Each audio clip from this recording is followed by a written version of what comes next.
joined by Jay Leupp, fund manager with Grubb and Ellis, to discuss his sector-by-sector outlook for the REIT market going forward this year. Jay, what's your take on the apartment sector? We've seen almost no new supply come online in the last 2.5 to 3 years.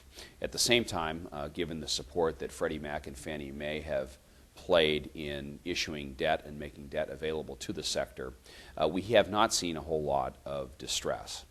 We see occupancy rates in the low 90 percentile and actually maintaining rent growth in the 1 to 3% range this year.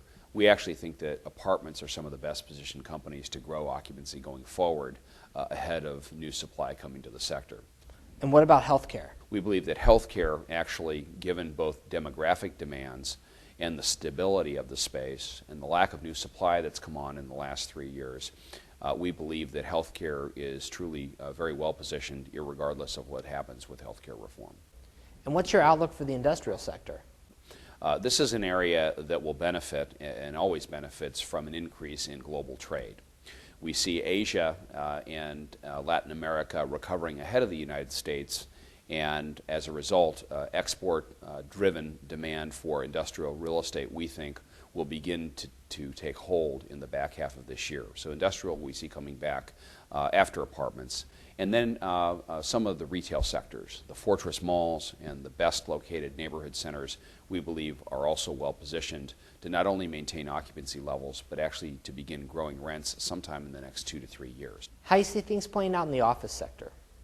We believe that office vacancy rates could potentially hit 20% nationwide before this down cycle has run its course, and we see more of a 4 to 6 year recovery in the office space. What's your outlook for the lodging sector? This is an area where assets, we believe, will change hands at distressed prices.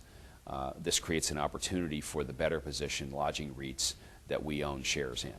And we believe that acquisitions will take place and are beginning to take place in 2010 in the lodging space at prices that are well below replacement cost. That, to us, is a sign that this sector is beginning to recover as assets clear. The wild card in the lodging space is demand. If demand actually rebounds sooner than we all expect, this could be one of the better performing sectors in 2010 and 2011. Thanks, Jay.